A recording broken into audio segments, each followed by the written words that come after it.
Hello students, Career Point education में एक बार फिर आपका स्वागत है। आज की क्लास हमारी जो है आरआरबी एनटीपीसी और ग्रुप डी एग्ज़ाम को लेकर है। इसमें जो भी इम्पोर्टेंट क्वेश्चन आगे परीक्षा में आपके इंपॉर्टेंट हो सकते हैं उसको हम लेकर आए हैं, तो इसको देखिएगा। इससे क्वेश्चन आपकी परीक्षा में आने के चांसेस हैं। और इसके पहले हमने जो पिछले आरआरबी या डिफरेंट आरआरबी जो भी थे जोन हैं उनके द्वारा जो परीक्षाएं होती थी उसके क्वेश्चन को हमने कवर किया है। तो कुल मिला के दोनों चीज़ों को हम लेकर चल रहे हैं, जो आगे परीक्षा में आने वाले क्वेश्चन इंपॉर्टेंट हो सकते हैं, जो पिछली परीक्षाओं में आए हैं उनसे रिलेटेड। तो चलिए देखते हैं कौन कौन से क्वेश्चन आज की हमारी क्लास में हैं। तो पहला क्वेश्चन है, केन बेतवा लिंक नहर किस राष्ट्रीय उद्यान से गुजरती है? केन बेतवा लिंक नहर किस राष्ट्रीय उद्यान से गुजरती है? ये ऑप्शन आपके सामने है। तो हम बता दें कि केन बेतवा लिंक किससे गुजरती है? पन्ना राष्ट्रीय उद्यान से होकर गुजरती है। क्लियर। पन्ना राष्ट्रीय उद्यान जो है यह उत्तरी मध्य प्रदेश का राष्ट्रीय उद्यान है और इसको बाघ संरक्षित या बोले तो बाघ आरक्षित क्षेत्र भी घोषित किया गया है पन्ना राष्ट्रीय उद्यान को। क्लियर। तो इसका सही आंसर होगा ऑप्शन सी, पन्ना राष्ट्रीय उद्यान। चलिए देखते हैं अगला क्वेश्चन। सरहुल नृत्य किस राज्य का लोक नृत्य है? सरहुल नृत्य किस राज्य का लोक नृत्य है? तो किस राज्य का लोक नृत्य है सरहुल? ये है बिहार राज्य का। बिहार का लोक नृत्य कौन सा है? सरहुल। अगर हम बात करें उत्तर प्रदेश की, तो उत्तर प्रदेश में क्या? रासलीला, रासलीला, नौटंकी और कजरी, ये वहाँ के प्रमुख लोक नृत्य हैं। बिहार की बात करें तो बिहार में इसके अलावा सरहुल के अलावा झाऊ, कर्मा, बैमा, ये वहाँ के अन्य लोक नृत्य हैं। राजस्थान की बात करें तो यहाँ का सबसे फेमस कौन सा है? घूमर, कठपुतली, गणगौर, गणगौर भी बहुत ज़्यादा मनाया जाता है वहाँ पर, और पनिहारी, ये वहाँ के फेमस हैं। गुजरात की बात करें तो गुजरात में गरबा बहुत ज़्यादा फेमस है। गरबा के अलावा डांडिया भी बहुत ज़्यादा फेमस है, हर जगह होता है अब, और झकोलिया नृत्य। तो ये जो है डिफरेंट राज्यों के क्या प्रमुख लोक नृत्य हैं। तो सरहुल नृत्य कहाँ का नृत्य है? बिहार का नृत्य है। तो ऑप्शन बी सही है। क्लियर। चलिए देखते हैं अगला क्वेश्चन। उड़ीसा में लौह अयस्क कहाँ स्थित है, या लौह अयस्क की खाने कहाँ स्थित है? मयूरभंज जिला, केंदुझर जिला, एक और दो दोनों। तो उड़ीसा में जो लौह अयस्क की खाने हैं ना वो इन दोनों जिलों में हैं, केंदुझर और मयूरभंज दोनों जिलों में। ये जो है हमारे लौह अयस्क बेल्ट वाले क्षेत्र हैं। और साथ ही साथ बदम पहाड़ खाने जो हैं, या फिर बोलें बादाम पहाड़ खाने कहाँ स्थित हैं? इसी क्षेत्र में स्थित हैं, इसी बेल्ट में स्थित हैं। क्लियर। तो ऑप्शन होगा इसका ऑप्शन सी, एक और दो दोनों। चलिए देखें अगला क्वेश्चन। डेयरी आर्थिक गतिविधि के किस क्षेत्र में आती है? तो डेयरी किस क्षेत्र में आती है? ऑप्शन दे रखा है तृतीयक, प्राथमिक, माध्यमिक और चतुर्भुज। तो पहली चीज़ तो जो आर्थिक गतिविधि होती है, आर्थिक गतिविधि उसको बोलते हैं कि आय उत्पन्न करने वाली गतिविधि। जो आय उत्पन्न करे ऐसी गतिविधि क्या कहलाती है? आर्थिक गतिविधि कहलाती है। और इन्हीं आर्थिक गतिविधियों के आधार पर भारतीय व्यवस्था को 3 क्षेत्रों में बांटा गया है, प्राथमिक, द्वितीयक और तृतीयक क्षेत्र में। तो डेयरी जो है वह किस क्षेत्र में आता है? वह प्राथमिक क्षेत्र में आता है। क्लियर। तो सही आंसर होगा इसका ऑप्शन बी, प्राथमिक क्षेत्र। चलिए बढ़ते अगले क्वेश्चन की ओर। तेलंगाना को नए राज्य के रूप में बनाने के लिए किस समिति को नियुक्त किया गया था? तो तेलंगाना को नया राज्य बनाने के लिए जो निगरानी समिति बनी थी वह बनी थी बी.एन. श्रीकृष्ण की अध्यक्षता में। किनके? बी.एन. श्रीकृष्ण की अध्यक्षता में निगरानी समिति बनी थी, जो कि यह डिटेल अपना सौंपी है। तो किस समिति को नियुक्त किया गया था? श्री कृष्ण समिति को। सही आंसर होगा इसका ऑप्शन बी, श्री कृष्ण समिति। क्लियर। अगला क्वेश्चन है, अलीगढ़ मुस्लिम विश्वविद्यालय के संस्थापक कौन हैं? तो अलीगढ़ मुस्लिम विश्वविद्यालय स्थापना किसने की थी? सर सैयद अहमद खान ने की थी। क्लियर। कब की थी इन्होंने इसकी स्थापना? 1875 में, 1875 में की थी। उस समय जब इन्होंने विश्वविद्यालय की स्थापना की थी तो उसका नाम था मोहम्मद एंग्लो ओरिएंटल कॉलेज। ठीक। फिर 1920 में इसका नाम चेंज करके क्या कर दिया गया? अलीगढ़ मुस्लिम विश्वविद्यालय कर दिया गया। क्लियर। तो अलीगढ़ मुस्लिम विश्वविद्यालय की संस्थापक कौन है? सर सैयद अहमद खान, ऑप्शन ए।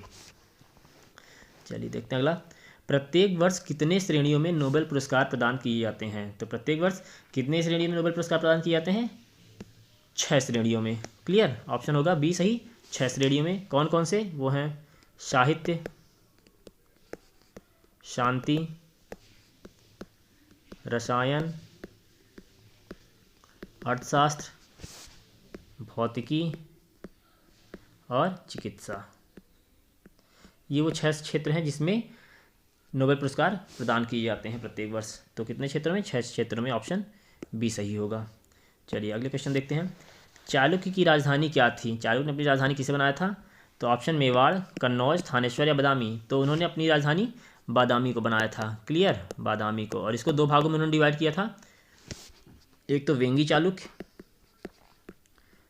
चालुक्य और अगला था कल्याणी चालुक्य। ठीक, तो चालुक्य अपनी राजधानी किसे बनाए थे? बादामी को बनाए थे। ऑप्शन डी सही होगा, बादामी। चलिए देखते हैं अगले क्वेश्चन। दल बदल कानून एंटी डिफेक्शन लॉ भारतीय संविधान की कौन सी अनुसूची में दिया गया है?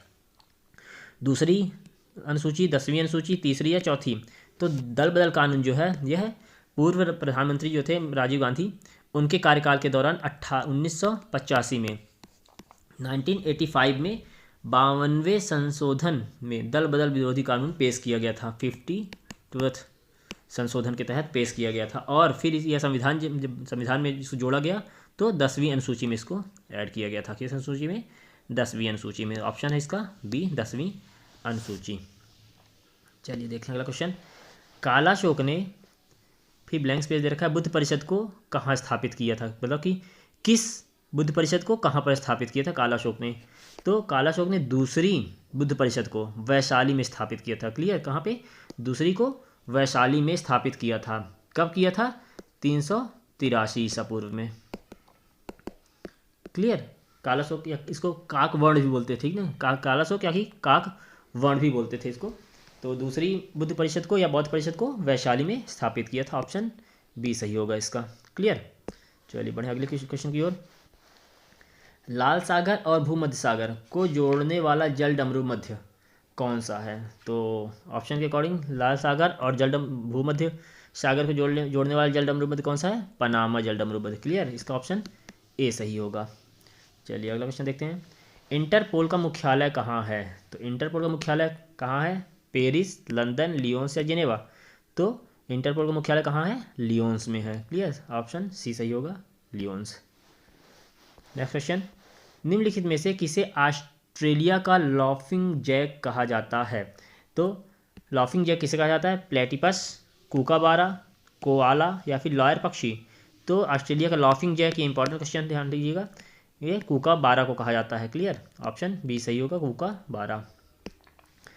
ग्रीनविच मीन टाइम GMT निम्न में से किस देश का मानक समय है? तो ग्रीनविच मीन टाइम किस देश का मानक समय है?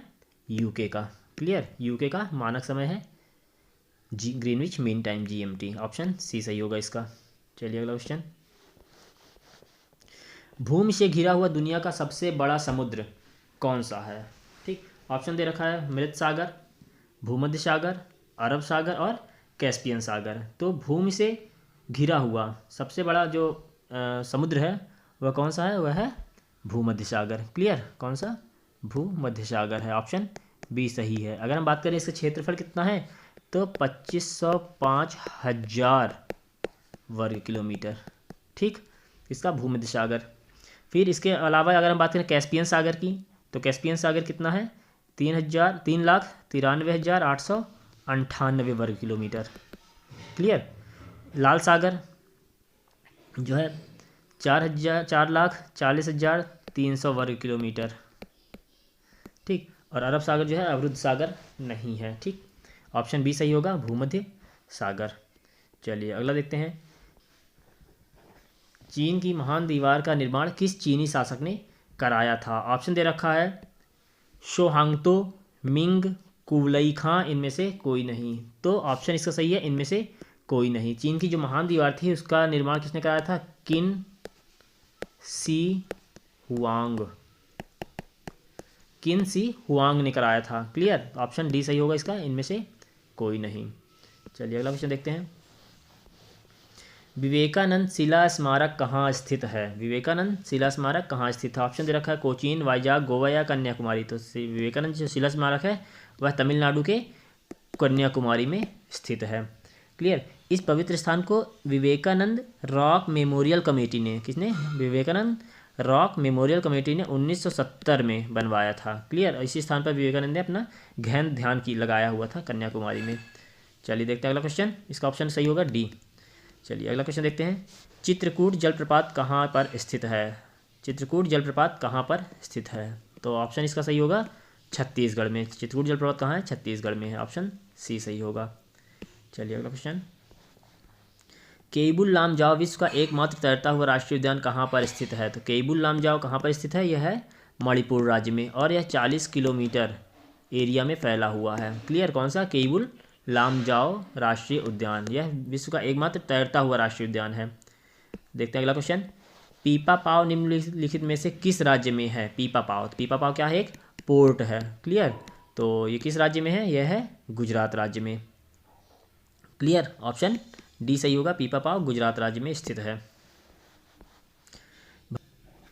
भारतीय संविधान में कितने मौलिक कर्तव्य हैं? ऑप्शन दे रखा है 9, 11, 12 या 10।